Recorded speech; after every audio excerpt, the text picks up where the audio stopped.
lainnya nih. Oke. Karena kalau udah 700-an itu kan udah bukan Dari apa, ini ya ya udah. kan Columbia Siapa University. khalifahnya pertama? Setelah Nabi Muhammad meninggal, siapa khalifahnya? Siapa Yang saya aku pemimpin? hafal tuh 685 sampai 705 itu kan Abdul Al Malik Marwan nih. Nih kan nih, lihat nih Bang. Ah, ketemu nih. Ya, Bani Umayyah kan? Ya. Ya, itu Umayyah tuh. Ya, Bani Umayyah. Nah, apa yang dilakukan oleh Bani Umayyah? Boleh nggak kalau misalnya Bang Ovid justifikasi langsung ke Nabi Muhammadnya?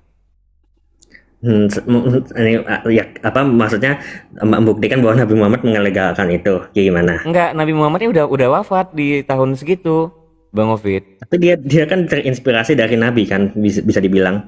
Nah, sebenarnya dalam dalam sejarah internal sendiri, itu yang berkuasa di Bani Umayyah sendiri itu dianggap udah berpaling dia dari ajaran sebenarnya. Udah berpaling dia dari ajaran Islam. Thank you Nah, di berapa Evo. kali Iya, berpaling. karena dari ini ya, dari sejarah sendiri itu kan di eranya Muawiyah, nanti Yazid anaknya dan seterusnya itu dianggap sudah berpaling dari ajaran Islam.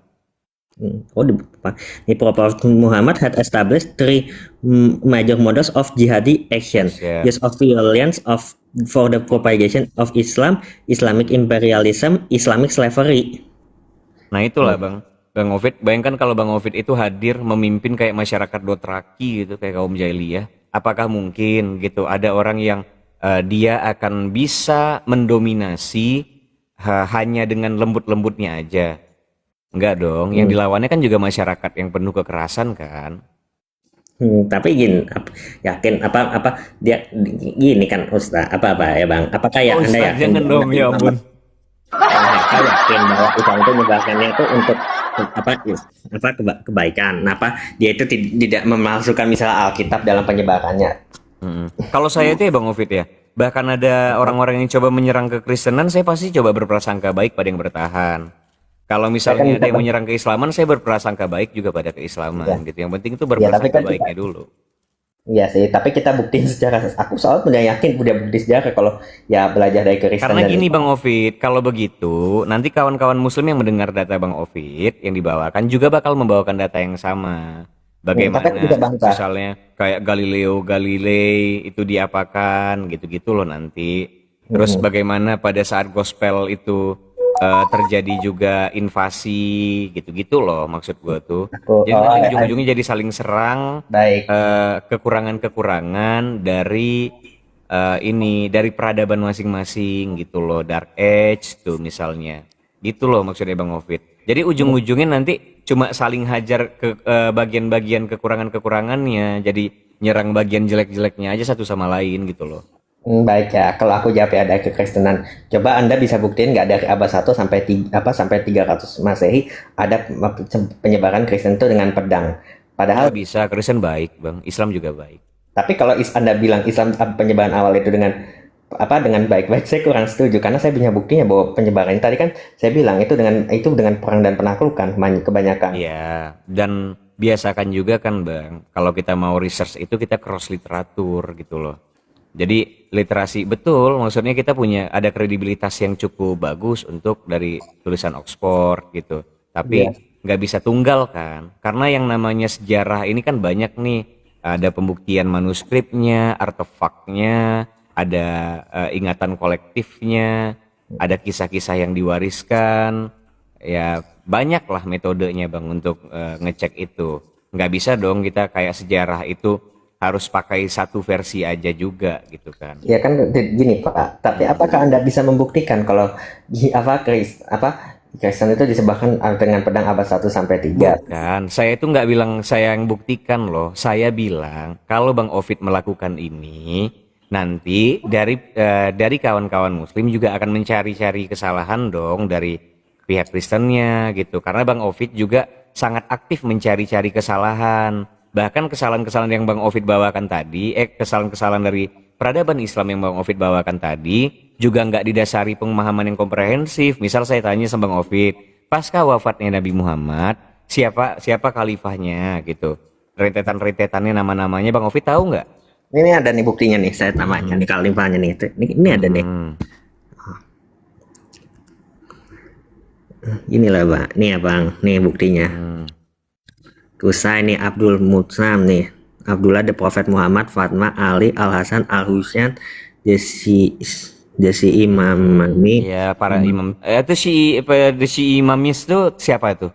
Kalau Bang Ovid Ya tahu. ini para kali ini tidak Siapa? Coba kalau itu kan Bang Ovid baca ada tulisannya. Ini bukti tulisan. Coba Bang Ovid tahu nggak ada si imam itu siapa?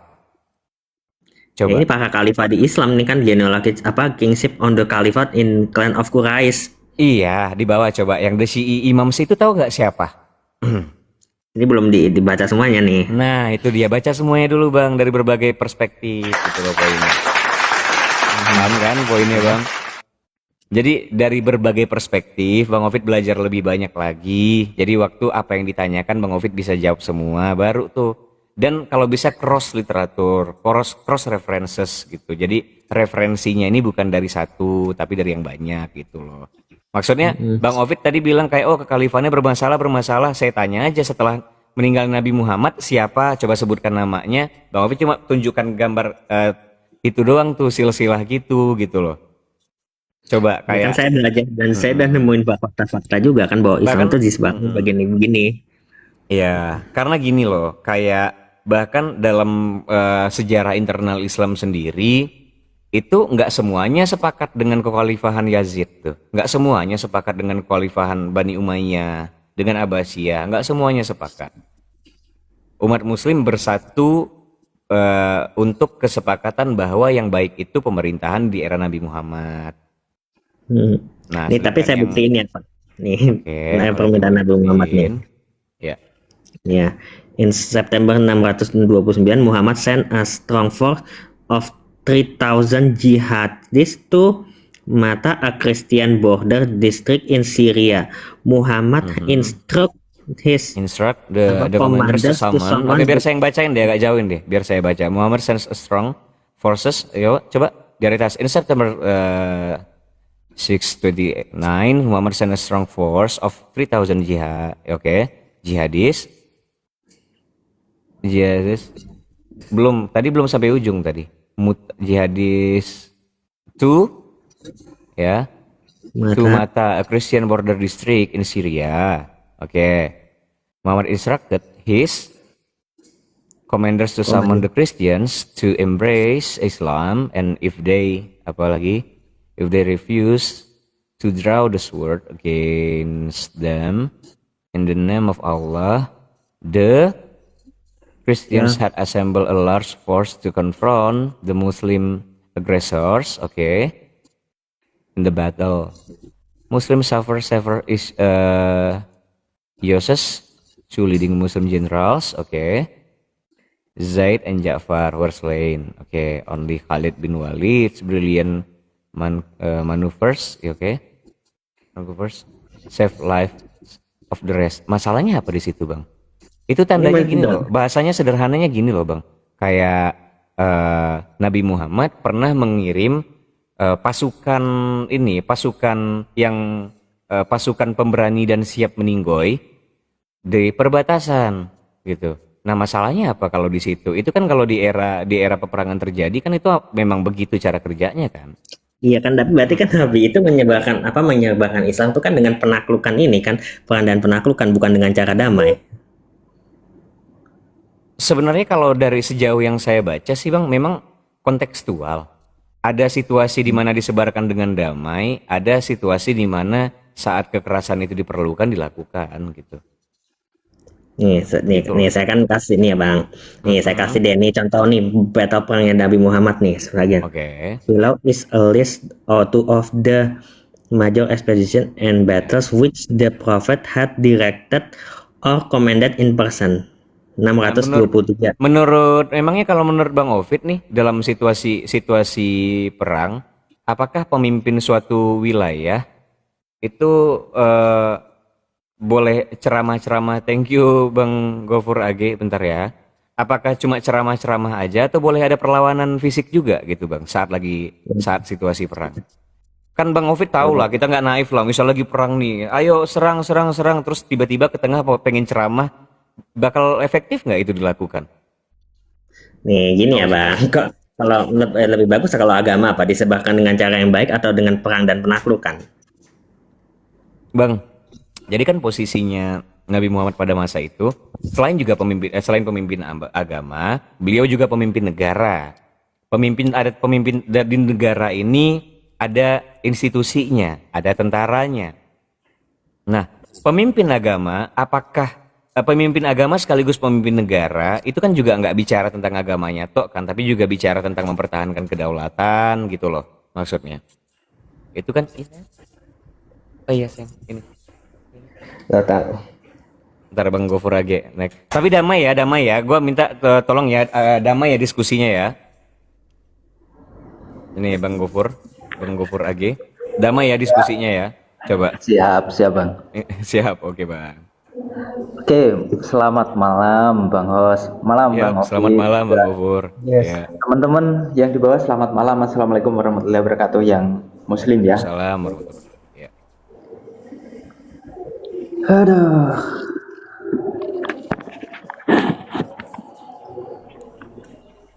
Jadi silakan host, saya ikut host saja. Iya, oke. Ini Bang Ovid, tadi dia bawain buku dari catatannya dari Oxford gitu Bang Gofur. Cuma di sana ada kata-kata bahwa peradaban Islam itu juga disebarkan dengan ada violence, ada kekerasan di situ tertulisnya.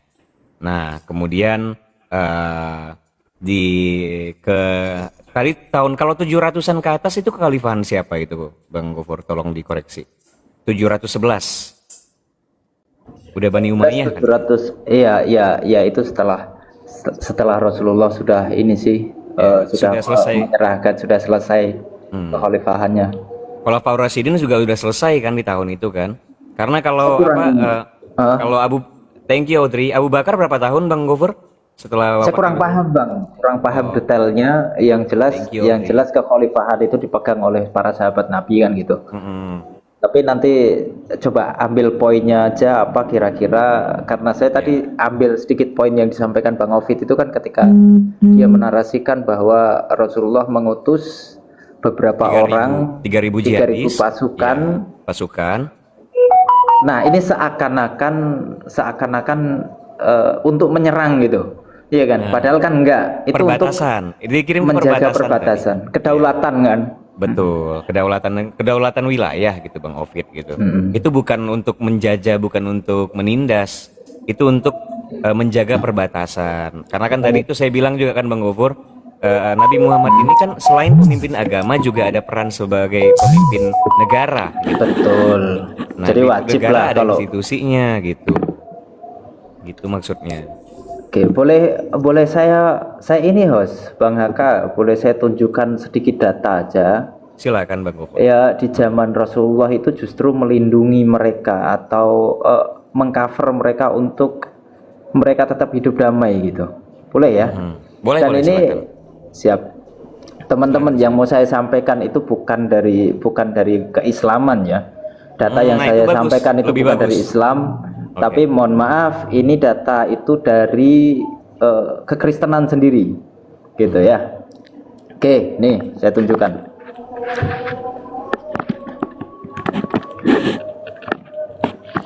Teman-teman kalau burem, Dari mana mohon tuh maaf Pak, ya. Bapak melihat itu? Iya, ini saya akan sampaikan sedetailnya, Bang Ovid. Sumbernya Ya, sama saya Bang akan Ovid, ya. sampaikan sedetailnya ya. Oke, kita mulai dari awal aja. Di sini, Bang, sumbernya dari kodeksinetikus.org itu. Kodeksinetikus.org. Kodeks Sinetikus. Sabar dulu, Bang. Nanti boleh cross check aja, Bang. Ya, kodeksinetikus.org. Nah, di sini ya kan, nih. Nah, di sini ada, Bang. Jadi partner institution ya. Institusi rekanan atau apa ya di bawahnya gitu ya. Nah, di sini ada Santo Catherine Monastery. Kita klik Santo Catherine Monastery. Oke. Nah, oke. Nah, di sini Sinai Monastery. Ya, Oke. keluarnya Sinai Monastery. Nah, kita lihat nih. Jadi ini Santo Catherine Sinai Monastery ya. Di home, di sini ada, Bang. Dalam menunya itu ada teman-teman boleh cross check juga di bawah ya. Dalam historinya itu ada nama nabi kami, Bang. Ada nabi kami. Aduh. Sorry. Geser tadi. Nggak apa-apa, santai aja, Bang. Nggak usah buru-buru kok. Kita enjoy. Sebenarnya ini sudah sering banget sih, Bang, disampaikan untuk apa ya? Untuk membantah narasi-narasi mereka yang Islam itu dengan paksaan itu sebenarnya udah sering banget. Nih, di sini ada histori, Bang. Dan anehnya kekristenan menuliskan nama nabi kami di sini. Muhammad. Oke, kita klik ya. Apa ini isinya? Nah, ternyata, Bang, isinya adalah sebuah surat perjanjian tuh. Ini manuskrip ya. Nah, ini manuskrip ya. Oke, kita ke Bang Aka, aku izin karena nggak bisa bahasa Inggris ya, orang Jawa soalnya. Katrok soalnya nih. Nah, kita langsung translate aja, oke? Tahunnya 623. 623. Betul. Sebentar. Itu zamannya Nabi Muhammad jadi khalifah. Iya, ini masih Nabi Muhammad masih ada. Nah, itu maksudnya tadi Ovid bawakan 700 ke atas, Nabi Muhammad udah nggak ada pas itu, udah wafat beliau. Ya, tapi saya tadi kan tunjukin kan bahwa Nabi Muhammad itu ada juga perang-perangnya dalam dia menyebarkan kan, Pak. Iya. Ngirim pasukan ke saya sih kalau sudah senatis lagi saya rasa itu kurang terlalu kredibel kalau dibanding. Saya kan tadi bawa dari suci saya minta juga dari. Sebentar dulu, saya selesaikan dulu aja ya. Ya, sabar Bang Ovid ya, biar saya selesaikan dulu aja ya. Oke, ini isinya apa? Menurut tradisi yang dilestarikan di Sinai, Muhammad mengenal dan mengunjungi biara serta para bapa Sinai. Al-Quran menyebutkan tempat-tempat suci di Sinai. Kan ada ya, karena ini kan juga Sinai kan Al-Quran juga memang ada tempat disebutkan beberapa kali di Al-Quran gitu. Nah, apa isinya? Pada tahun kedua Hijriah yang bertepatan dengan 623 Masehi, sebuah delegasi dari Sinai meminta surat perlindungan dari Nabi Muhammad. Permintaan ini dikabulkan dan disahkan oleh beliau ketika beliau meletakkan tangannya di atas dokumen tersebut. Ya, surat perlindungan ini dikenal sebagai atiname dari kata Arab ahd yang berarti kewajiban dan nam yang berarti dokumen wasiat. Dokumen ini telah berperan penting. Nih, perhatikan Bang ya. Dokumen ini telah berperan penting dalam melindungi biara dan sebagai sarana untuk memastikan hubungan damai dan kerjasama antara umat Kristen dan Muslim. Oke, ini keterangannya. Oke, mari kita lihat dokumentasinya, dokumen aslinya. Di sini Bang tertulis, apakah ini kan di sini tertulis hanya Muhammad gitu kan? Woi, jangan-jangan Muhammad yang lain nih. Ternyata dalam tulisan di sini, nih ya. Muhammad bin Abdullah. Nih, Muhammad Ibnu Abdullah Rasulullah Shallallahu Alaihi Wasallam, nggak lain dan nggak bukan, itu Nabi kami melindungi kalian. Gitu. Silahkan Bang Ovid. Tuh Bang Ovid, ada tuh bukti perdamaiannya. Tapi kurang kredibel, saya rasa itu sih tidak terlalu kredibel sih Pak, karena kan itu masih di .com. Kalau saya kan tadi dari Oxford, langsung penelitiannya dari Oxford. Makanya saya tanya tadi Bang Ovid ini memang mau berangkat dengan harus pasti salah dulu, atau sebenarnya memang betul-betul mau mencari tahu? Kalau harus pasti salah dulu, ya apapun yang dibawakan juga bakal percuma gitu loh. Kan ini bicara akademis nih Pak Bang Heka ya. Nih saya bacakan yang dari bukunya. Slavery is evidently a definitely sanctioned institution of Islam. Its practice is theoretically binding on the Muslim community at all times. Hence the campaign for its abolition quite expectedly faced resistance in the. Coba saya baca pelan-pelan Bang. Slavery is evidently defensively sanctioned institution of Islam. Is practice theoretically binding on the Muslim community at all times. Hence the campaign of its abolition quite expectedly face down resistance in the Muslim world Muslim has not achieved complete success, okay, to this day. to this day. Slavery, okay, slavery still exists in Mauritania, Sudan, and Saudi Arabia, etc. in one form, one another. Oh, another. Okay. Tuh. Mau ditranslatein? Ya paham bang, maksudnya paham. Cuma bahwa upaya-upaya tentang slavery, tentang perbudakan itu masih eksis di beberapa wilayah di sana. Itu kan memang bagian dari tradisi bang. Ya, tapi itu tidak baik kan tradisi sekarang kan Ya perbudakan. dan memang seiring waktu kan ternyata memang dihapuskan Tapi masih ada kan bang, tapi sampai sekarang. di wilayah Sudan, di wilayah Sudan mungkin masih ada. Dan nih ya, saya kasih translatannya ya Pak nih. Kalau Anda tidak percaya nih. Perbudakan jelas merupakan institusi yang disahkan secara ilahi dalam Islam. Praktiknya secara teoritis dianggap mengikat komunitas muslim sepanjang waktu. Oleh karena itu kancam menghapusnya sebagaimana dapat diperkirakan menghadapi perlawanan yang kuat di dalam dunia muslim dan hingga hari ini belum sepenuhnya berhasil. Perbudakan masih ada di Mauritania, Sudan, Arab Saudi dan beberapa tempat lainnya dalam satu bentuk atau bentuk lainnya. Tuh. Ya di Indonesia juga masih ada bang budak korporat.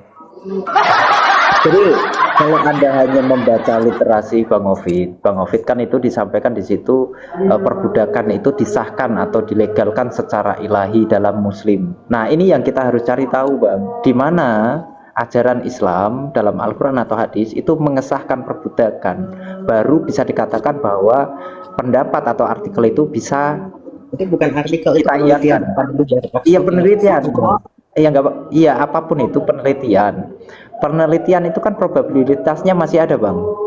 Nah pertanyaan saya, ketika ada penelitian, itu yang diteliti ajarannya atau orang-orangnya? Ajarannya. Nah mantap.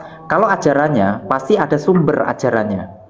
Nah pertanyaannya, sumber ajaran Islam yang mengesahkan tentang perbudakan itu di mana? Kalau nggak ada sumber ajarannya, maka itu tidak bisa diterima gitu loh. Kita berbicara ajaran loh, bukan berbicara oknum. Kalau yang diteliti adalah oknum ya, betul ya Bang ya? Ya kecuali gini kan Bang Gofur, kayak himbauan ke masyarakat yang masih menerapkan perbudakan, dihimbau untuk memperlakukan budaknya secara baik itu ada.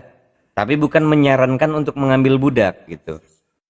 Tapi kalau kayak saran himbauan tentang perlakukan budak dengan baik itu ada kan Bang Gofur. Itu harus diaminkan memang ada gitu. Tapi kan itu tandanya bahwa di masyarakat yang konstruksi sosialnya masih mengaminkan perbudakan, Islam bukan hadir untuk membantah itu semua, tapi mengatur bagaimana hubungan antara, sebenarnya kita bicara borjuis proletar aja lah, hubungan antara si bos dengan karyawan, antara majikan dengan budak itu menjadi baik-baik saja gitu. Biar diatur sih kan sifatnya. Oke, ini up lagi. Siapa lagi?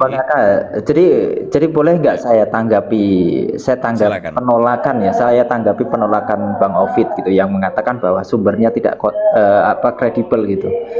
Jadi secara tidak langsung kalau Anda mengatakan sumbernya tidak kredibel, sumber yang saya bawakan, data yang saya bawakan itu tidak kredibel, artinya Anda menolak Codex Montaigne Bang. Karena Codex Montaigne itu sebentar, sabar.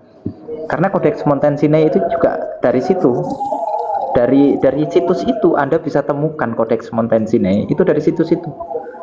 Itu mengajar itu nggak pakai kayak gitu Pak. Yang saya kasih nih ya. Nih kalau saya Gini loh Bang, izin ya, mohon maaf. Kalau kita kan di sini berbicara secara akademis. Jadi kalau berbicara secara akademis itu Anda mau terima atau enggak Anda terima itu dasar Anda apa gitu loh. Kalau dasarnya secara akademis maka haruslah diterima. Tapi kalau dasarnya secara kepercayaan, silahkan Anda mau menerima atau enggak gitu loh. Enggak, itu kan kita berbicara akademis Bang. Akademis Anda kan maksudnya pakainya saya pikir. Assalamualaikum warahmatullahi wabarakatuh. Waalaikumsalam warahmatullahi wabarakatuh. Apa kabar Bang Gofur? Madam ini. Alhamdulillahirabbil alamin, Madam. Ini bicara perbudakan ya? Ya, silakan Kak Aminah. Jadi begini ya, sebenarnya kalau si Ovid ini mau bicara akademis, perbudakan itu sudah dimulai dari zaman Eropa, Arab, itu memang di zaman dahulu pasti ada perbudakan karena apalagi kita tahu bahwa dulu itu yang sebelum negara-negara itu berdiri ada kerajaan, tentu ada budak. Bukan hanya di Islam, makanya saya bilang Islam atau Islam datang di apa namanya di Jazirah Arab itu bukan karena dia yang membawa. Sebelum itu sudah ada perbudakan dari Musa waktu Firaun. Kita tahu itu bukan cerita-cerita bohong. Itu histori yang terjadi di dunia ini. Apalagi kita tahu kita negara yang dulunya sebelum muncul negara kita adalah negara-negara kerajaan. Emang kamu nggak tahu, Ovid, bahwa kita di sini aja ada budak, ya? Bahkan sebelum tahun 2000, para ART itu kalau manggil bosnya tuan dan nyonya, bener nggak teman-teman? Tuan dan nyonya.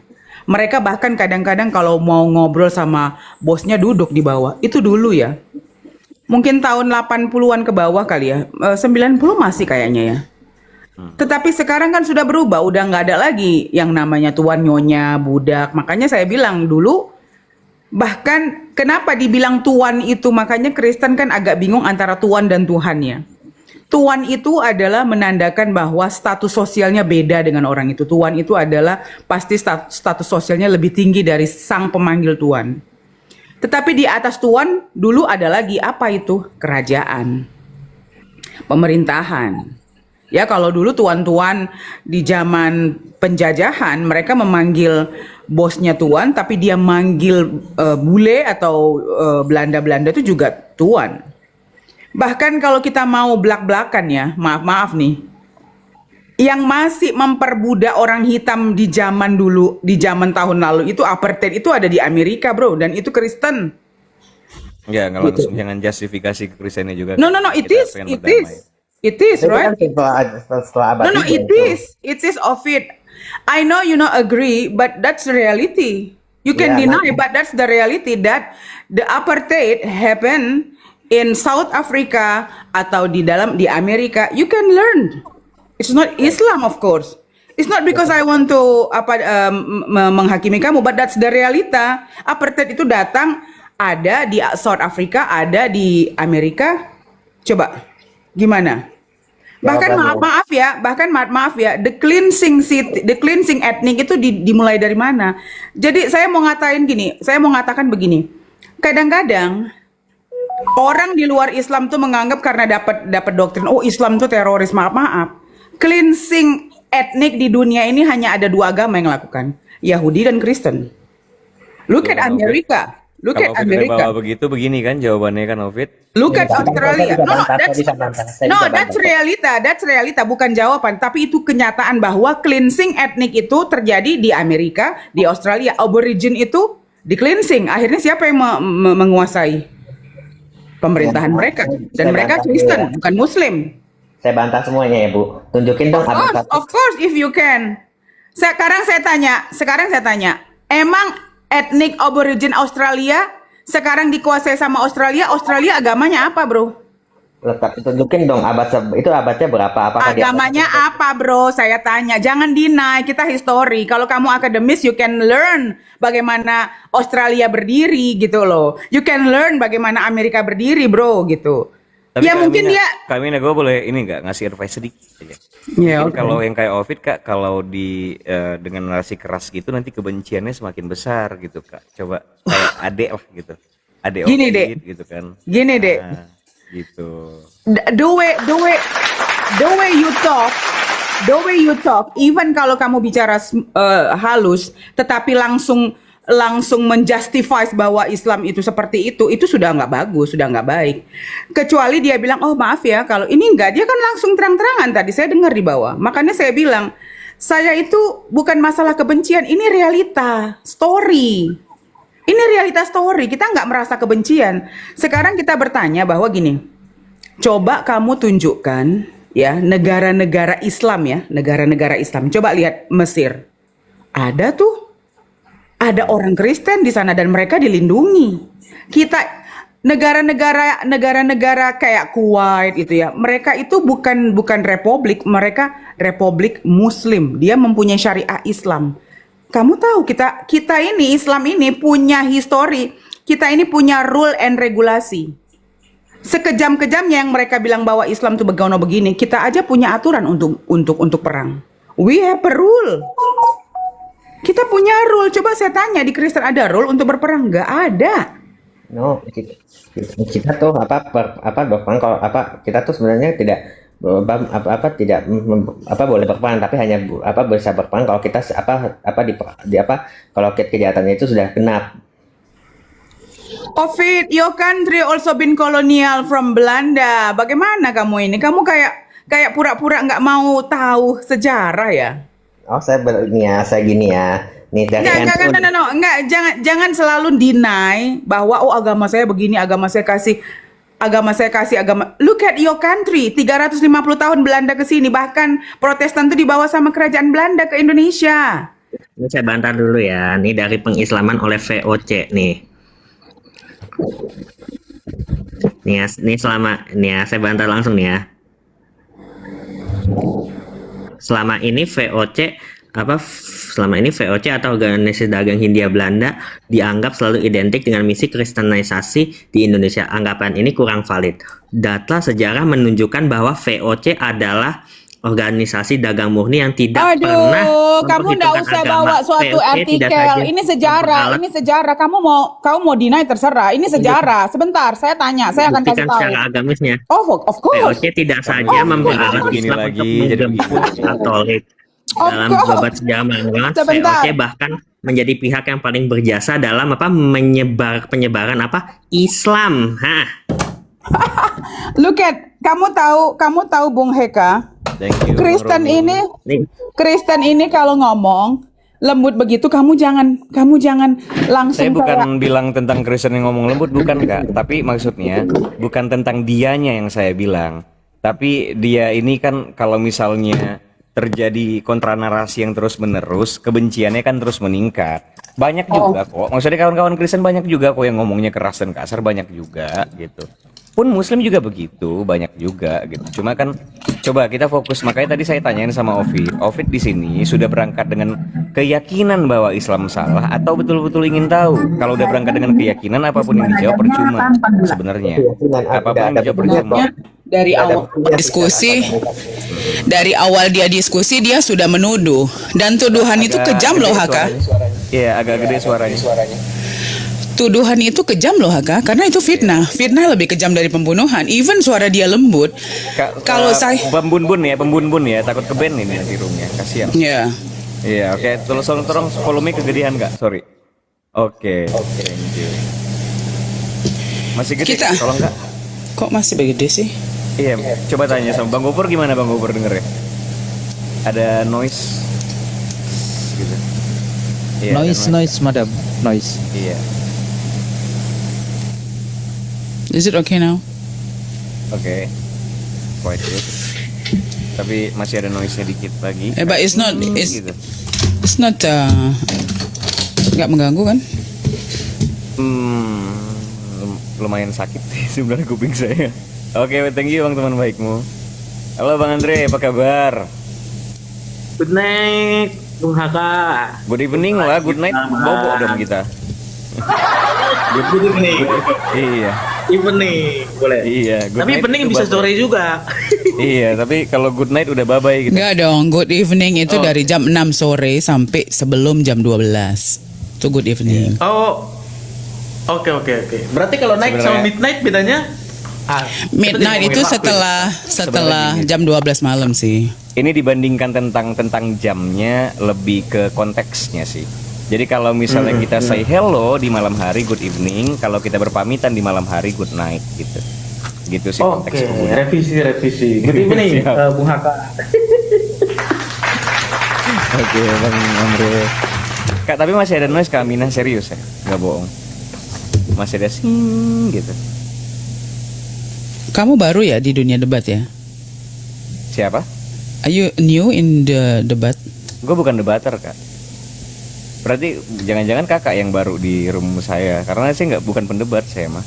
Oh iya, saya baru. Tapi kan ada Gufron. Saya moderator biasa. Gofur saya tahu dia, jadi saya tahu. Iya, Bang Gofur juga saya baru kenal tadi, baru naik. Ya. Nah, kami ini sudah ketemu banyak bermacam ragam karakter HK. Jadi Paham. jadi saya bisa langsung apa ya? Ya tipe orang beda lah ya. You have your own karakter, Gofur have own karakter, I have my own karakter. You know, saya tidak suka sama Tapi orang. ini loh, Uniriva biasanya juga punya karakternya sendiri, tapi di room saya bisa agak santai dia Kak, bisa tenang dia. Gitu. Karena memang kalau saya kan biasanya tuh buka room argumen, jadi kita fokus ke substansi, ke poin-poinnya aja yang tidak tendensius gitu. Makanya tadi saya ngomong sama Ovid Jeremy juga, Ovid kalau cuma begitu nanti ujung-ujungnya bakal saling serang aja loh gitu. Ayo kita fokus ke poin-poin utamanya aja. So waktu dia tuduh tentang Islam, kamu santai juga lah ya. Dari awal. Saya tadi menjawab terus kok dari awal. Kalau Kak Mina simak dari awal. Ya, Boleh, of Mina kan datangnya course. belakangan. Bentar. Kak Mina datangnya belakangan, langsung naik, langsung marah. Oke bang. Ya tentu Bang Haka. marah lah kita kalau dituduh. Iya, tapi kan kalau misalnya Kak Mina tadi naiknya Ya dituduh dong, ya marah lah kalau dia memakai argumen yang sebentar. Kita tahu ya dalam Kak Mina, dalam maksud saya, kalau paling enggak kan kalau masalah maksud formal itu paling enggak dengar 5 sampai 10 menit dulu. Saya paham bahwa Kak Aminah punya kemarahan. Pasti. Itu nggak bisa disangkal lah kalau namanya kita keimanannya terganggu itu pasti marah. Cuma kan pada Mbok ya paling sedikit ada pengendalian. Ovid pun nggak saya benarkan kok dari tadi Kak Aminah. Sama sekali nggak saya benarkan. Waduh, kita itu sangat pengendalian loh. Allah, kita diambil aja, kita santai aja kok. Yang dibilang teroris dan dibilang segala macam, mereka ngambil. Mereka bilang agama duluan, mereka ambil semua rampas istilah Islam, kita diam aja Noise, kok. Kak Noise dan bahasanya tolong Kak nanti ke band room saya. Mohon maaf. Oke, Haka, agak aneh sih ya, memang because you Muslim and I Islam, you have to understand that kita punya barrier ya. Kalau Muslim and I Islam maksudnya? ya, kamu Muslim, saya Muslim kan. Jadi kalau ada tuduhan begitu dan kamu harus sabar, kayaknya agak lucu ya. Tapi ya, that's your way ya, and it is your room, gitu ya. Nggak apa-apa sih, apa ya? Waktu si Ovid itu speak bad about your religion, kamu malah sopan sama dia gitu loh. Jadi saya berpikir, wow, it's a bit strange gitu ya. Kalau saya sih nggak suka ya, karena Bukannya Rasulullah juga mengajarkan begitu Kak? Ada fase-fase di mana are you doing like Rasulullah juga? Apakah kamu bisa sholat setiap hari kayak Rasulullah? trying like him, trying to be like him. Oh, Trying to be. come on, Trying our best to be. come on. Tidak Bukan ada yang tentang mampu kayak, sih. Oh, iya betul pasti. Tidak ada yang Pasti. mampu. And you have your Mustahil own mampu. way. Tetapi Makanya lucu sebentar, ya Kak. kalau kita harus fighting untuk Aduh, membela sakit banget orang. kupingnya Kak, bentar Kak, sakit banget kuping gua. Sumpah sakit banget kuping gua. Mustahil kita mampu, tapi kan yang kita bisa kita berupaya meniru itu. Mustahil memang Kak. Kak, Oh, tapi iya. noise-nya gede banget, sumpah. Ya aneh ya. Aku bertahun-tahun diskusi sama orang nggak sampai noisy begini. Kamu bilang noisy banget. Coba Aneh juga tanya sih. sama Bang Gofur deh, Nggak apa-apa Haka. If you don't like people, it's okay. It's your Kak, right. ini noise sumpah. Coba tanya Nggak Bang Andre apa-apa deh. sih. Nggak apa-apa. It's okay. I don't really. The things Coba tanya, memang coba ini tanya. ini memang room kamu, Kak. tapi saya nggak suka ada orang Kak, sumpah, menuduh. noise. No, I will Noise. going down. And to be honest, aku punya hak ya untuk bicara keras sama orang yang memfitnah agama saya tanpa bukti, itu aja. Terima kasih. Bang Gofur, maaf saya turun ya. Terima kasih. Siap, Assalamualaikum siap, warahmatullahi Oke, wabarakatuh. thank you. Kak Mina, sakit kepala saya langsung. Wah, kamu nggak kayak Nabi Muhammad dong, nggak sabar kamu. Oke, Oke, Bang thank you. Haka, saya coba Silakan, boleh silakan, Bang minta izin untuk menanggapi si Ovid Tentu, yang sangat. bawa VOC ya. Iya betul. VOC Silakan, Bang. katanya enggak, itu kan laki-laki. Itu kan sebuah artikel. Laki-laki itu sebuah artikel. Tapi kalau kita berbicara tentang sejarah kan pasti kita enggak lepas dengan namanya bukti arkeologi kan. Betul ya? Iya, Nah, betul. saya akan bawakan sebuah bukti arkeologi di sebuah keraton Kasepuhan di Cirebon. Kasepuhan Cirebon itu pernah dikuasai oleh VOC dan ternyata ada bukti arkeologinya di situ. Nih saya kasih lihat ya. Apa isinya? Nah, nanti Bang Ovid silahkan kalau mau menolak itu nggak masalah bagi kami. Tapi kita berusaha secara akademis mungkin gitu, seakademis mungkin gitu. Jadi satu Mountain Codex tempat atau situs yang mencetuskan Mountain Sinai pun Anda sudah tolak, jadi nggak ada masalah bagi kami untuk Anda menolak apapun yang kami sampaikan, itu hak Anda gitu. Nih ya, pertama ya. Ini ada sebuah keramik, bukan sebuah sebenarnya, banyak sekali dan mana Pak? Sumbernya boleh lihat bintangnya. Bang, ini saya kasih bukti arkeolog. Itu ada Arkeologi.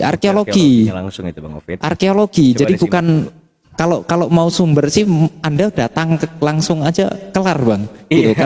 Karena saya juga Kasih nanti alamatnya, kasih di Iya. Google Maps, kasih alamatnya. boleh. Karena saya juga udah ke situ, host. Karena saya juga sudah langsung melihat dengan kepala mata sendiri, di situ ada keramik-keramik yang disebutkan di sini gitu loh. Nanti boleh kok. Ini yang saya bawakan bukan artikel soalnya. Jadi kita nggak terlalu fokus ke sumber karena ada bukti sejarah secara arkeologinya gitu. Bentar. Aku balik dulu. Agak ini Bang, agak mendem lagi suaranya. Iya, benar soalnya Oke, sip, aman. pakai mic kan. Nah, nih teman-teman ya. Kesultanan Cirebon yang berkembang dari abad ke-15 pada kenyataannya tidak hanya tumbuh dalam kekuasaan lingkup keagamaan, birokrasi dan perniagaan semata, tetapi juga menjalin sorry. Coba tulisannya nggak kelihatan Bang. Iya ya, sorry. Oke, tuh baru kelihatan. Keagamaan, Kesultanan birokrasi Cirebon dan yang berkembang perniagaan dari abad semata. ke-15 pada kenyataannya tidak hanya tumbuh dalam lingkup keagamaan, birokrasi dan perniagaan semata, tetapi juga menjalin kerjasama dengan Belanda, terutama pada awal abad 18-an, bahkan menjadi wilayah kekuasaan VOC. Kekuasaan ya. Ya, Oke, ini hingga poin ya. Salah satu bukti hubungan itu berupa tegel keramik asal Belanda yang hingga kini dipakai sebagai hiasan tembok keraton, masjid dan juga makam. Nah, di sini silahkan Anda nanti mau searching, mau apapun itu terserah. Anda mau datang langsung di situ juga terserah. Kalau Anda mau minta keramiknya seperti apa nanti juga saya kasih. Ya, ini salah satu keramiknya. Jadi gini, host, karena saya udah pernah ke sana langsung menyaksikan dengan mata kepala saya sendiri. Jadi ada dua macam keramik. Satu keramik ini gambar keramiknya ini dengan warna coklat. Nih. Nah, yang ini tapi nggak cuman ini nih ya. Ini sebagian contoh aja ya. Ini ada yang coklat, terus ada yang biru. Nah, biru kan? artinya Nah, ini baru. Jadi artinya kalau yang coklat mereka meninggalkan dua bukti sejarah bahwa yang coklat itu di situ menggambarkan kondisi kota Belanda pada waktu itu. Nah, kalau yang biru ini semuanya itu diambil dari Bible. Bahkan ada gambar, bahkan nanti habis ini saya carikan ya. Karena harus cari detailnya, nanti saya carikan. Poinnya gini. Jadi di keramik yang berwarna biru itu ada sebuah gambar memuat gambar-gambar dan dengan pesan-pesan apa yang ada dalam Bible. Entah itu pembaptisan Yesus, entah itu Yesus terangkat ke langit atau apa, atau kisah namanya. Ikonografi namanya. Ikonografi namanya. Siap. Ya seperti di gereja. Iya. Nah, gitu. Nah, itu ada. Jadi silahkan Bang Ovid, kalau Anda hanya mau mencari sumber-sumber, toh sumber yang saya sampaikan dari kekristenan sendiri pun Anda nggak terima, apalagi sumber yang ecek-ecek gitu kan. Tapi yang saya tunjukkan adalah bukti arkeologi gitu. Ya, silahkan. Itu ada semua. Jadi memang Gold Glory Gospel, penekanan saya ya, VOC itu ke Indonesia dengan misi 3G itu pasti karena ada bukti arkeologinya gitu. Tapi sebentar Bang Gover, sebelum kita lebih jauh lagi, saya itu sebenarnya pengen tanya sama Ovid karena Ovid cukup rajin juga mampir di room saya atau bahkan di room live juga kan. Ovid kenapa nggak memilih beragama dengan cara memperkuat imannya dibandingkan secara aktif menyalahkan iman orang lain, Ovid. Gue cuma pengen Bisa. tahu aja sih dari Ovid dulu. Oh, saya bisa kok buktinya dengan itu, Pak. Iya, bukan tentang buktinya dulu. Ini bicara motif dulu. Jangan bicara tentang bukti, itu kita bakal bisa hadirkan ribuan bukti untuk memperkuat keyakinan kita awal nih. Tapi motifnya dulu gitu. Bisa, kenapa Ovid nggak coba mempelajari ajarannya aja lebih dalam lagi gitu dibandingkan terlalu mencari-cari kesalahan dari ajaran lain. Dimulai dari sana dulu deh, Ovid. Ovid berangkat dari keresahan apa sampai seaktif itu gitu. Kayak pengen, nih buktinya kalian begini, nih buktinya kalian begitu gitu. Ada motif apa? Sebelum kita mulai nih obrolannya, biar ketemu titiknya. Kalau enggak, pada akhirnya cuma tentang nyalah-nyalain aja. Karena kalau saya udah menangkap niat baik dari Bang Gofur. Bang Gofur hanya berusaha mengklarifikasi gitu. Nah dari Ovid lagi nih, kalau enggak kita nggak sampai ke titik diskusi nih. Baik. Jangan kita diskusikan percuma. Baik, saya boleh jawab ya, Bang Kak. Nih, ini saya juga nggak belajar Kristen, saya pun belajar ya Kristen sampai ke Israel kuno dan sebagainya. Kalau Anda pelajari tadi kan sumber-sumber yang saya pakai edukasi kan itu kan nggak sembarangan dari Oxford University Press dan Iya sebagainya. betul. Nah, Iya betul. awalnya Tapi saya pun narasinya kan juga kalau kita baca satu bukunya utuh juga tadi Ovid cuma ngebold paragraf-paragraf tertentu yang sebenarnya juga debatable tentang mengirimkan 3.000 pasukan ke perbatasan gitu. Nah itu Ovid langsung kaitkan itu dengan wah ini dengan kekerasan gitu. Padahal di sana cuma mengirim 3.000 pasukan ke perbatasan. Lalu tadi tentang invasi itu dilakukan di tahun 700-an lah. Itu kan bukan kekhalifahan Nabi Muhammad, tapi sudah ke Bani Umayyah itu. Nah itu kenapa tuh? Jadi kita harus berangkat dulu dari motifnya Ovid. Kalau motifnya Ovid cuma tentang pengen berdebat dan pengen menyalah-nyalahkan, kita nggak di forum diskusi begini. Nanti kalau mau ajak siapa berdebat main adu-adu data-dataan, adu siapa yang paling jago searching, boleh nanti Ovid kita hadirkan di sana gitu.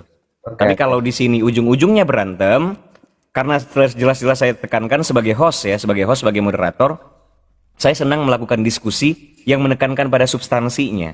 Ada pengetahuan apa yang bisa kita dapatkan dari diskusi itu dibanding daripada saling menyalahkan dan saling menghina ujung-ujungnya gitu, Ovid. Berangkat dari sana dulu. Baik, motifnya apa?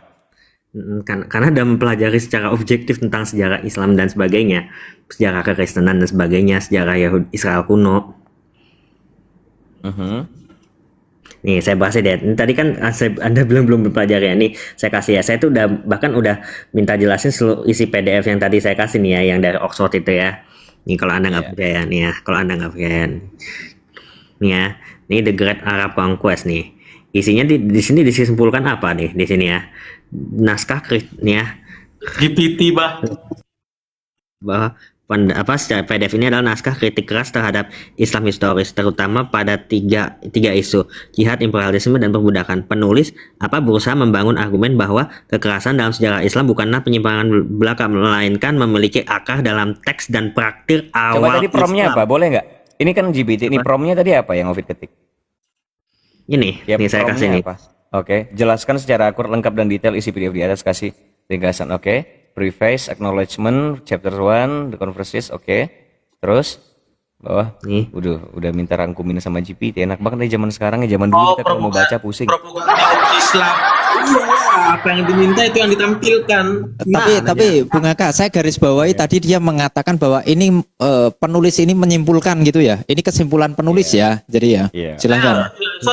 Sorry Bang Gopur, Bung Haka. Izin potong sebentar aja. Kalau ChatGPT kita minta apa yang kita minta itu akan ditampilkan sama ChatGPT sama AI. Ketik aja cari kesalahan Zoroaster nongol semua itu. Berarti kayak lagu ya Bang, menjadi seperti yang kau minta gitu ya. Betul. Iya. Enggak, Pak. Kita ketikkan promptnya Nabi Muhammad itu seorang pembumbun, ya akan ditampilkan sama dia. Ya akan ditampilkan. Anda tahu Robert Goerlinland nggak? Nih. Robert Goerlinland nih ya, bentar. Saya kasih itu pendidikannya siapnya gimana. Tapi ya udah lagi kayaknya Ovid kalau sorry Bang Gofur ya, tapi mungkin dalam Islam Ovid termasuk orang yang diberikan uzur-uzur tertentu, Bang. Untuk apapun dia itu adalah saya itu pengen ngobrol baik-baik.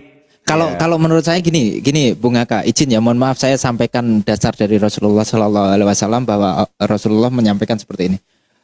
Man man adana dimian fakot adani faman adani fakot adallah. Barang siapa menyakiti kafir yang dimi, maka sama saja menyakiti Rasulullah, dan barang siapa menyakiti Rasulullah, maka sama saja menyakiti Allah, kan gitu. Nah, kebetulan Bang Ovid ini walaupun dengan penolakannya yang luar biasa terhadap Islam, terhadap, mohon maaf, apa yang dia pelajari sendiri ditolak, itu nggak ada masalah bagi kami selama dia itu masih tidak memerangi Islam secara frontal gitu. Iya, kalau yang Bang Gofur yang penting mengklarifikasi ya kesalahpahaman ini. Oke, mantap Bang Gofur, pas posisi Bang Gofur dan Bang Andre kalau gitu. Oke, silahkan lanjutkan Ovid kalau gitu. Apalagi gugatannya. Nanti tapi Bang Gofur jelaskan bukan ke Ovid ya, Bang Gofur menjelaskannya ke audiens. Apapun yang Ovid tampilkan, Bang Gofur akan jelaskan ke audiens untuk mengklarifikasi. Nah, cocok. Silakan Ovid, apalagi gugatannya. Ya, kan tadi belajarnya kan juga dari perkara hadis di Islam, Pak. Nama Robert J. Holiland nih. Dia ini siapa? Seorang sejarawan Inggris yang mengusulkan diri dalam sejarah Timur Dekat pada akhir zaman kuno dan awal abad pertengahan dengan fokus pada apa? Munculnya Islam dan apa? Arab lah Islam. Masa ini Anda bilang nggak kredibel? Dia ini profesor studi Coba kita Islam baca loh. pelan-pelan ya. Kita interpretasikan pelan-pelan. Robert J. Hoyland adalah seorang sejarawan Inggris yang mengkhususkan dalam sejarah Timur Tengah pada akhir zaman kuno dan awal abad pertengahan dengan fokus pada munculnya Islam dan Arab pra-Islam. Oke. Tadi kita baca bukunya. Titik dulu. Oke, Jadi titik. dia itu mempelajari, si Robert ini mempelajari tentang Arab dengan timeline dua, yaitu pra dan pasca Islam. Nah, itu fokusnya ya. Jadi kita pakai objek, subjek, keterangan, dan tempat. Coba kita kejar dulu di Bang dalam Andre, skripsi sebentar. tesis disertasi ya. Coba kita kejar dulu bagian Jadi dia pra-nya. tidak meneliti tentang Islam ya. Objeknya adalah sejarah Arab. bangsa Arab. Objeknya bangsa Arab ya, bukan objeknya Iya, Islam bangsa ya. Arab. Iya, objeknya bangsa Arab. Oke, ya udah Bang Andre, kita ke poin. Waktu Bang Andre. pra dan pasca Islam. Oke, lanjut. Bang Andre, kita ke poin dulu. Ovid, coba di buku itu cek yang pra-Islam. Coba kita baca bareng-bareng yang pra-Islam. Coba. Yang ini mana? Yang tadi buku ini. Iya, yang tadi Ovid minta summary-nya, minta rangkumannya. Coba yang Ini kan tadi. kita akan perbandingkan dulu nih biar kompatibel. Kita perbandingkan apakah di buku itu menyatakan bahwa pra-Islam itu baik, pasca Islam tiba-tiba buruk, atau sebaliknya gitu. Ayo coba diminta dirangkum, bikin summary, bikin kesimpulan bagaimana peradaban Arab pra-Islam gitu dulu coba. Oke. Ya. Mahkamah Keterangan Utama penulis menyatakan bahwa doktrin jihad dalam Al-Quran menurut pembacanya Ya bukan itu. Coba diketik di promnya itu, Ovid. Berikan rangkuman kesimpulan bagaimana promnya ya di GPT itu. Berikan rangkuman, tolong diketik. Berikan kesimpulan bagaimana peradaban Arab sebelum Islam. Aku ada sih buku sebenarnya bukunya terus itu. Ya, itu berikutan itu, berikan. Typo itu, Ovid. Berikan kesimpulan tentang peradaban Arab pra-Islam. Nah, kalau memang dia sejarah di Jazirah Arab, kita akan lihat apakah Islam membawa dampak buruk atau justru dampak baik di peradaban Arab itu gitu. Nah, di situ baru kita tarik kesimpulannya. Gitulah kira-kira. Peradaban Arab pra-Islam ya, sebelum Islam. Iya. Nanti kita baca bareng-bareng. Ntar dulu ya, ini ntar. Iya. Kesimpulan objektif tentang peradaban Islam pra-Islam jahiliyah adalah, sebentar Bang Andre, pelan-pelan Bang Andre, kita baca pelan-pelan ya, jangan terlalu semangat. Saya ini lagi bantu aja dikit ya. Adalah bahwa masyarakat Arab sebelum Islam tidak bisa disederhanakan hanya sebagai masyarakat barbar atau sepenuhnya primitif. Mereka memiliki kombinasi antara unsur kemajuan perdagangan, budaya, dan religiusitas, tetapi juga konflik suku, ketimpangan sosial, dan praktik keras tertentu. Arab ras Islam adalah masyarakat perdagangan yang aktif. Nah, itulah di bawah. Jadi gitu cara bacanya biar enak gitu, Ovid. Oke, kota Mekah merupakan pusat perdagangan, ya. Bang Ovid, kalau misalkan kita membaca suatu teks buku, jangan mentafsirkan buku itu sesuai dengan pembaca. Tetapi mentafsirkan, jadi orang penulis misalkan. Janganlah guys, sebentar Bang Andre, gue mau bilang sama yang typing di bawah, janganlah oten-oten juga guys. Bahkan peradaban Kristen itu juga sangat patut diapresiasi tahu. Banyak yang bagus juga di sana, tapi jangan saling hina gitu loh. Belajar kita. Oke, lanjut Bang Andre.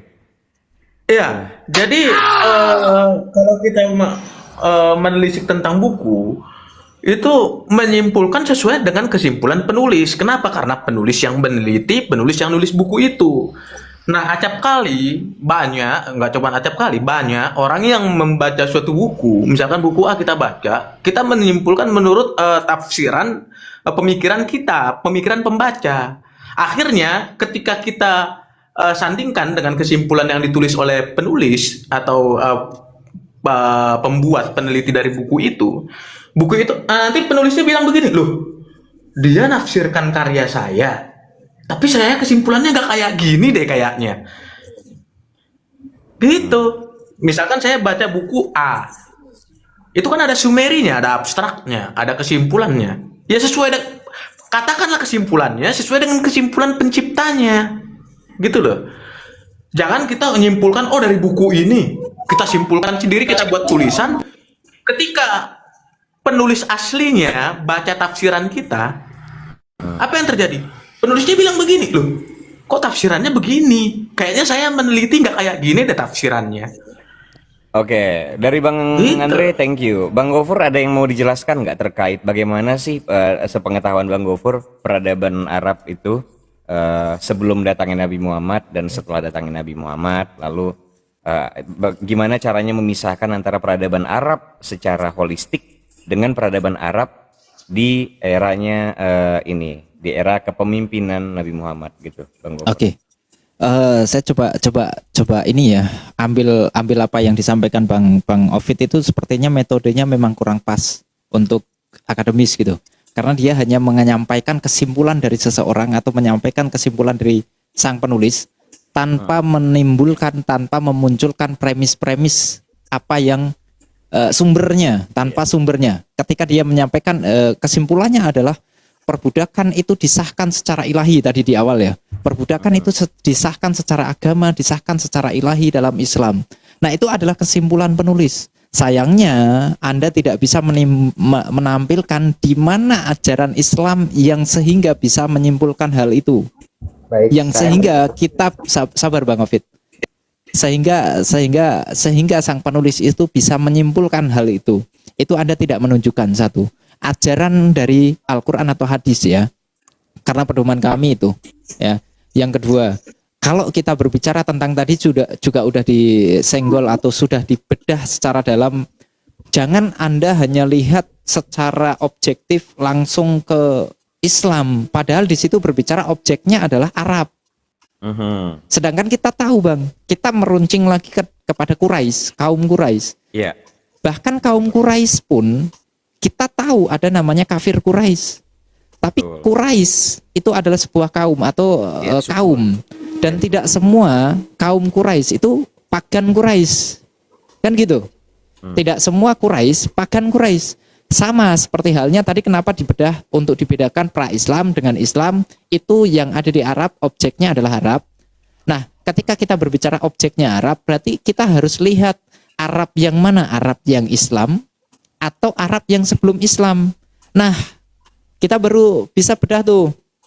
Benar Bang Haka tadi yang harus ditanyakan adalah bagaimana kehidupan sebelum Islam ada dan setelah Islam ada. Apakah setelah adanya Islam Rasulullah Shallallahu Alaihi Wasallam menerima wahyu lalu menyampaikan firman Allah kepada kepada orang-orang yang ada di Arab, apakah ada dampaknya terhadap kehidupan sosial di masyarakat Arab pada waktu itu? Itu yang kita cari. Dan faktanya kita bisa temui bahwa perbudakan itu memang dihapuskan secara bertahap oleh Rasulullah. Bahkan mohon maaf, budak dari pamannya sendiri budak dari pamannya sendiri pun dibeli oleh Rasulullah untuk dibebaskan. Artinya apa? Tidak serta-merta langsung melarang. Jangan ada perbudakan, jangan. Enggak seperti itu. Tapi dengan cara apa? Dibeli, dan setelah dibeli, artinya budak ini sudah milik Rasulullah. Rasulullah membebaskan budak itu. Nah, inilah cara Rasulullah dengan caranya yang begitu sopan tanpa merugikan orang lain. Nah, ini berdampak positif bagi kehidupan masyarakat Arab pada waktu itu Bang Ovid. Nah, mungkin yang saya minta ketika Anda membawakan narasi dari siapapun, Anda membawakan literasi, Anda membawakan kesimpulan dari siapapun, entah Anda mau mengatakan itu Muslim atau pengakuan sang penulis itu Muslim atau Islam, yang kita minta adalah sumber primernya dari mana. Semisal nih, yang tadi perbudakan dilegalkan oleh Islam gitu. Sumber primernya dalam Islam, di ajaran Islam itu di mana? Sedangkan kita tahu sumber primer Islam itu Al-Quran dan Hadis. Maka silahkan tunjukkan di mana untuk bisa kita percaya bahwa dia benar-benar meneliti secara objektif. Gitu. Oke, cukup Bang Haka. Siap, thank you Bang Gofur. Silakan Ovid, biar lebih objektif lah melihat.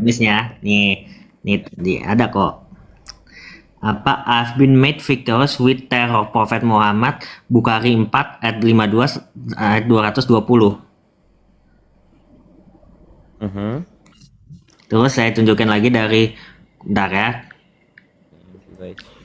Udah damai ya diskusinya ya. Bang, lebih bagusnya kalau Anda mengutip sebuah sumbernya itu ditampilkan detailnya. Jadi kita nanti bedah di situ. Cross check di situ. Gitu. Nih aku jisa and humiliation. The practice of imposting jisa or dimni objects will give one a clear idea. Quran 9 ayat 29 saya carikan. Of the social degradation they forced in Muslim states. The payment of jizya was not like writing away a check or sending money to the collector office. Gini bang, ini saya tampilkan ya.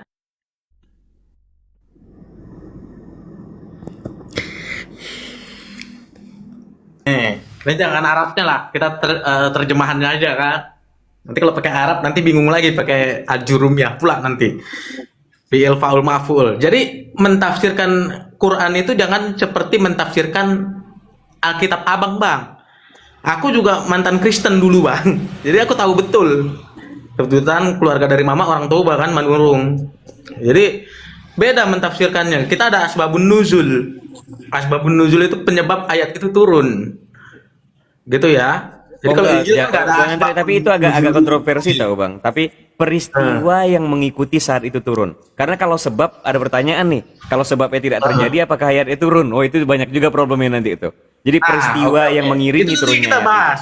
Bisa kita bahas. Jadi gini, kita dia kan mengutip tadi ada tulisan Al-Qur'an surah ke-9 ayat 29. Boleh diperbesar Bung Haka. Ya.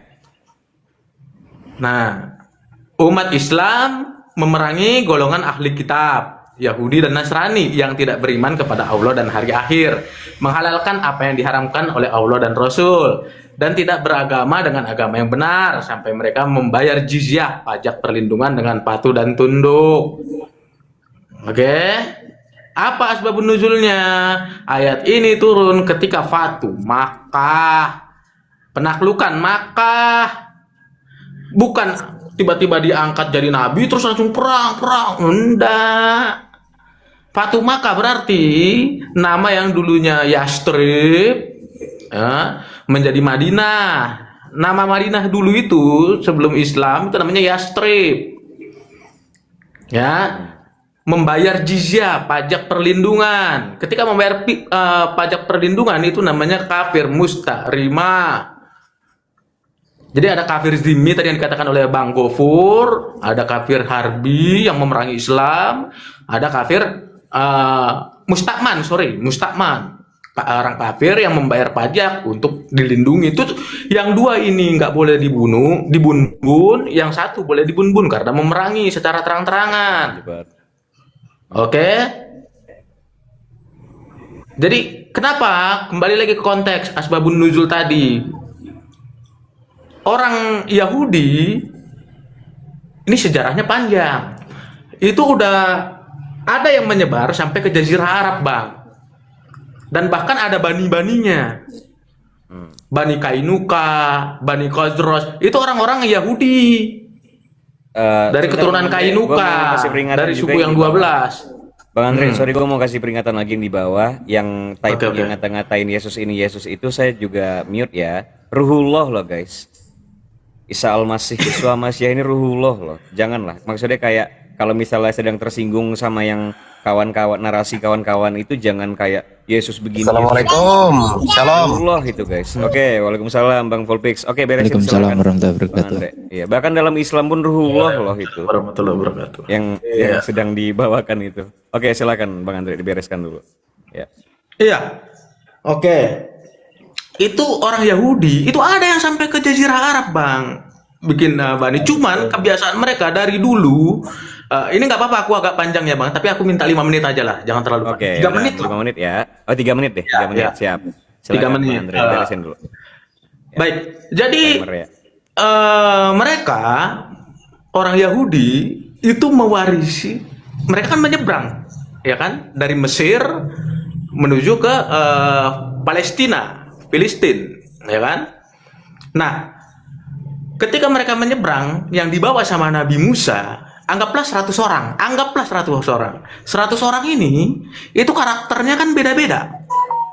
Ya kan, karakternya beda-beda, sifatnya beda-beda, latar belakangnya beda-beda, tapi mengalami beban psikologi yang sama.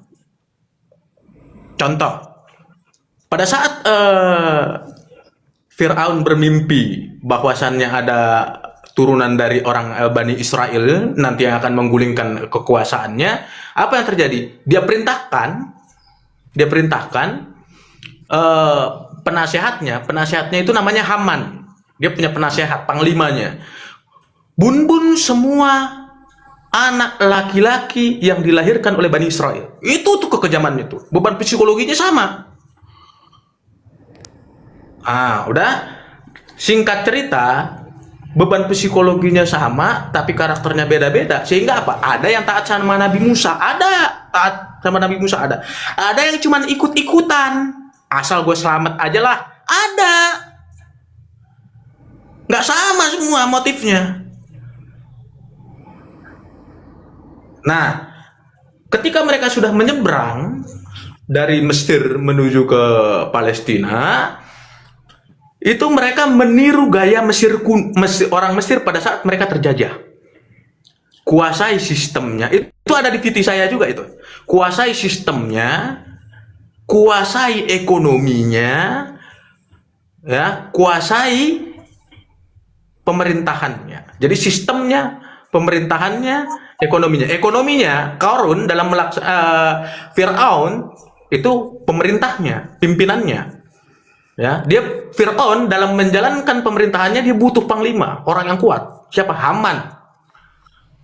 Dalam melaksanakan pemerintahan dia juga butuh sokongan dana. Ya kan? Dari siapa? Dari Qarun. Nah, ditirulah sama Bani Israel ini. Yang punya karakter beda-beda tadi, yang 100 orang tadi. Anggaplah 100 orang tadi. Ada yang taat, ada yang ikut-ikutan, ada yang selamat. Ya, yang penting gue selamat lah. Ada. Ditiru. Nah, ini ke bawah sampai ke Yastrib karakter ini. Dari Palestina sampai nyebar ke anak turunannya. Beban psikologi itu diturunkan dari leluhurnya ke keturunannya sampai ke Yastrib. Jadi kalau kita lihat Bung Haka, di Yastrib Madinah itu ada pemukiman orang Yahudi. Dia bikin benteng. Jadi kalau orang Yahudi karakternya kalau bikin pemukiman itu nggak sendiri. Misalkan Bung Haka itu orang Yahudi bikin rumah sendiri misalkan. Nggak begitu mereka kalau bikin pemukiman. Mereka bikin pemukiman itu harus ada beberapa kepala keluarga, terus terisolir gitu. Terisolir bukan dari tempat yang jauh gitu. Maksudnya kanan kirinya orang-orang dia tahu gitu loh, kayak perkampungan gitu. Kayak perkampungan Jawa, perkampungan Batak, kayak gitulah orang Yahudi. Dan mereka membentengi itu, Bang. Sampai sekarang itu di Amerika pun kayak gitu sampai sekarang.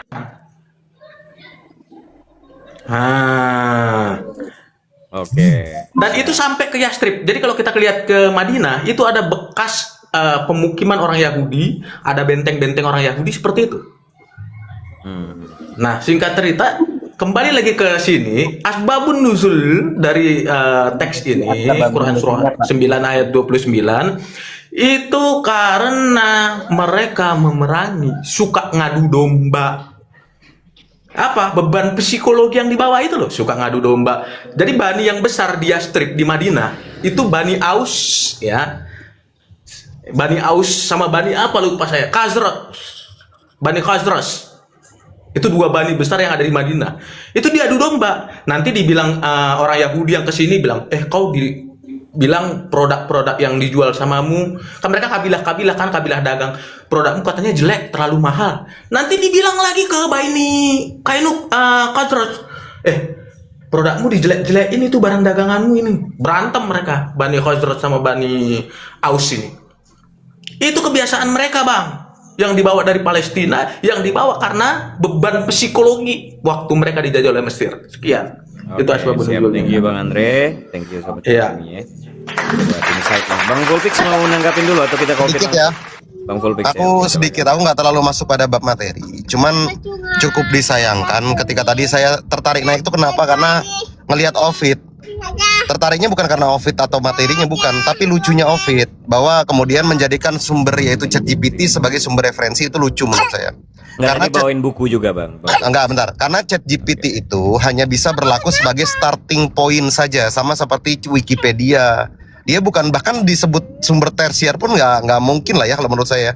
Dia hanya sebagai starting point Bang saja. Fulpix sebentar, ini juga penting Bang diklarifikasi. Betul. Ovid itu dia summary-nya yang pakai ChatGPT, tapi dia juga bawa bukukan karya Koilan itu dari itu bukunya ini lengkap kok ISBN. Nah, Dari maksud Oxford juga. betul. Tapi Paham, interpretasinya yang Nah, itu justru yang fatal kan interpretasinya, Bang. Iya, Haka. betul. Kenapa interpretasinya pakai ChatGPT gitu? ChatGPT itu boleh misalnya kayak kita nyari ChatGPT, tolong carikan saya sumber terkait hadis terkait ini misalnya dalam bab Islam. Maka dia nanti akan tunjukkan tuh ada di hadis ini buku ini. Maka yang harus kita lakukan adalah cross check point terhadap poin yang disampaikan oleh ChatGPT, benar nggak ada di buku itu seperti itu, begitu. Itu yang pertama. Yang kedua, aku juga agak sedikit bukan ngkritisi nih Bang Gufron ya, ngasih selayang pandang.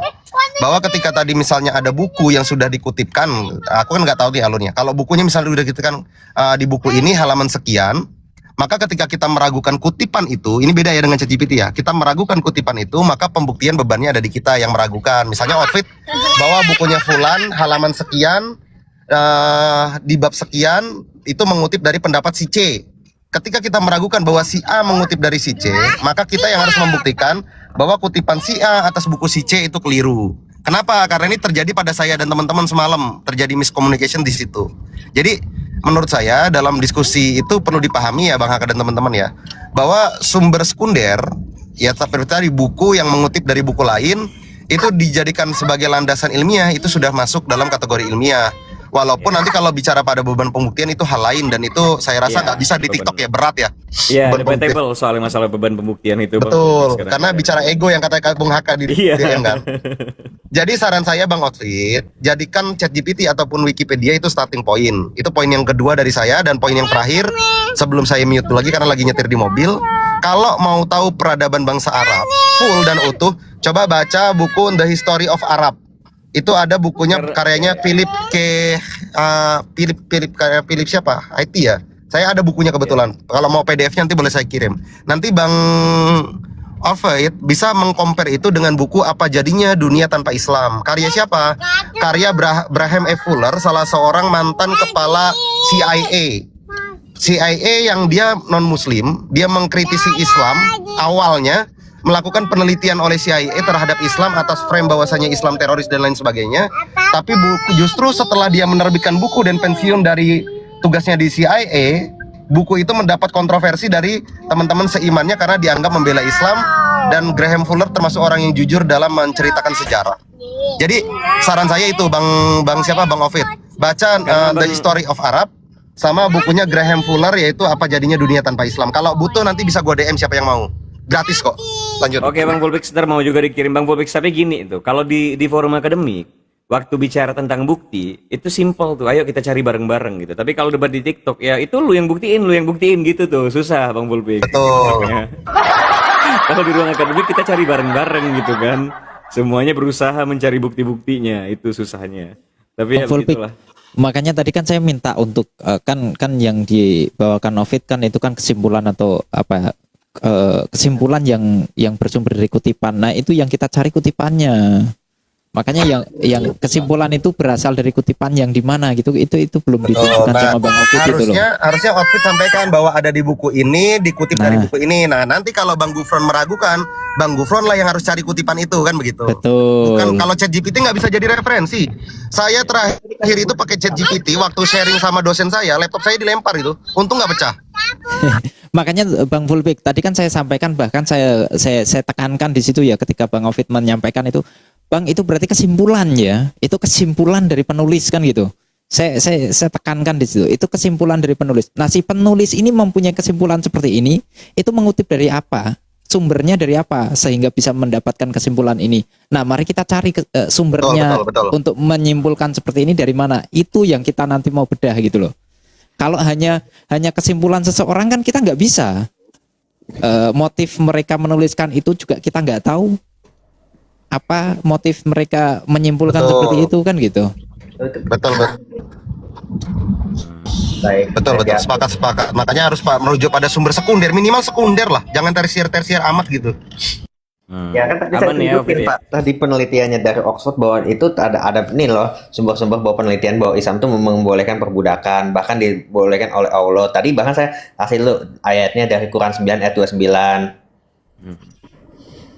Nih, Makanya ini bagus Bang Ovid. Ketika Anda sudah menyampaikan sumber atau bahaya 29, langsung dijelaskan di sumber yang Anda kutip, langsung dijelaskan sama Bang Andre. Itu baru yang oke gitu loh. Itu caranya seperti itu. Nah, ini kan tentang memerangi atau tentang jizyah ya tadi ya, tentang jizyah ya tadi ya yang di atau bah 29 itu kan. ya, dan ini Nah, kan yang juga tadi Anda Islam. ya sebenarnya tadi di awal itu ada, makanya beberapa poin itu belum kelar sebenarnya. Anda sudah tadi mengatakan bahwa perbudakan itu legal, sah secara Islam. Nah, ini sumbernya di mana gitu loh. Tiba-tiba Anda lari ke atau bahaya 29, ini udah lari konteks gitu loh. Kan tadi saya kasih tunjuk itu bahwa perbudakan ada di ayat Al-Qur'an. Kan perlu dibedah dulu tuh definisi legal menurut Islam itu adalah legal menurut komunitas atau aturan hukumnya kan gitu. Itu perlu Nah, dibedah dulu tuh. tadi saya sampaikan Bang Fulbik bahwa itu menurut ajaran Islam atau menurut beberapa orang gitu loh. Kalau menurut ajaran Islam, maka silahkan di mana ajaran Islam yang mengajarkan atau yang melegalkan, mengesahkan adanya perbudakan.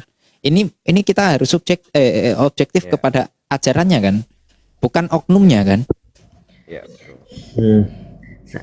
Tadi saya kasih loh ya apa bukti bahwa penaklukan dari Nabi Muhammad sampai sejarahnya nih ya Pak. Saya kasih nih ya dari earlier.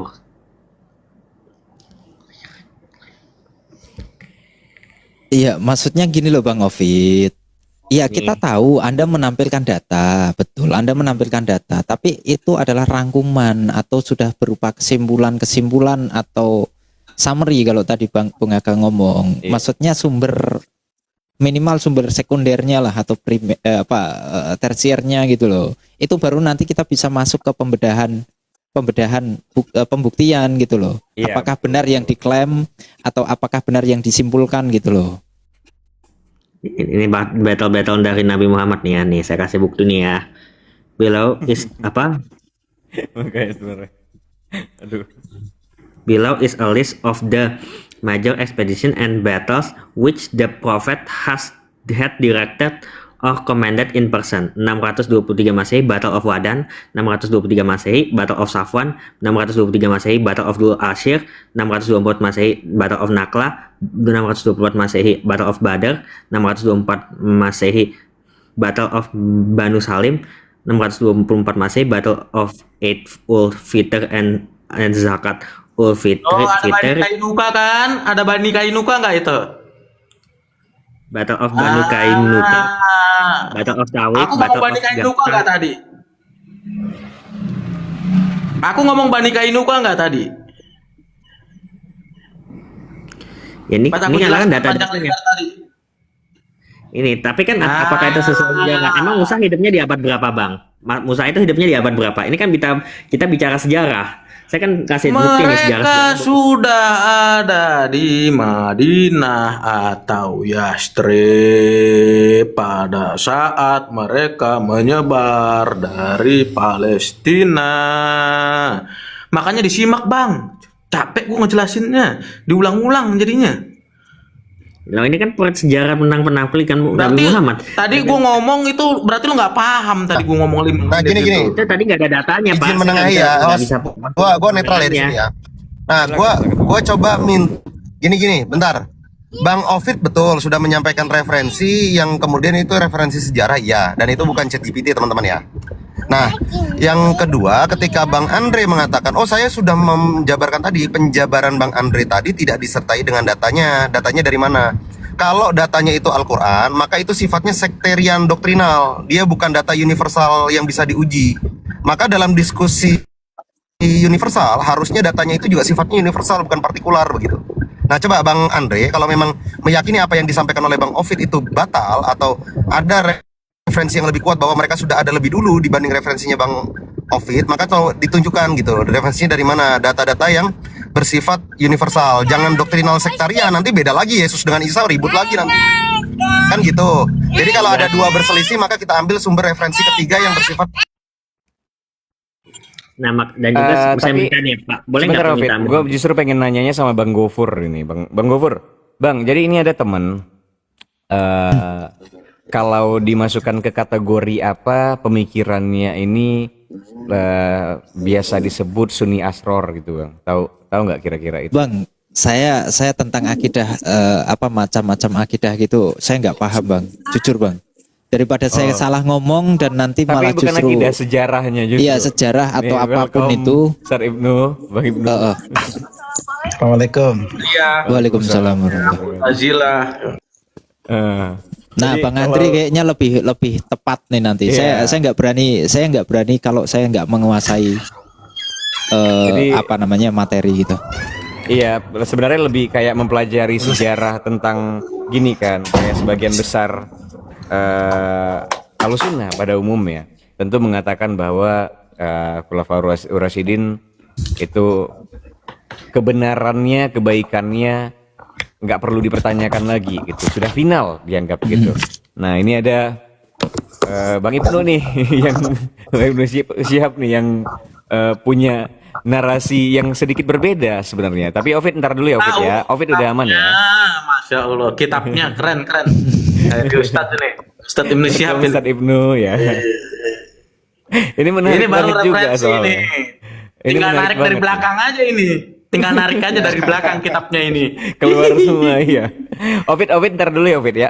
Nanti kita kapan-kapan bahas lagi. Yang penting Ovid coba lebih dalam lagi nanti di Iya. ini didalamin. Sehat-sehat Ovid ya. Turun dulu ya. Nanti saya khawatir malah kesannya ini Awas lagi. goyang, Bang Ovid. Awas goyang. Sehat-sehat, Jangan Ovid. baper ya, Bang ya. Bang Kakak. Jangan baper, gitu Bang, ya. dong. Dia nggak baper orangnya. Dia santai orangnya. Sehat-sehat Bang Ovid ya. Ya, sehat-sehat Bang Nanti, Kakak. yuk mari. Terima kasih. Bentar. Kemana ya? Izin saya turun Apa ini ya. dibahas ini Bang? Oke. Nah, sebenarnya ini tapi saya disclaimer sejak awal ya. Saya disclaimer sejak awal nih.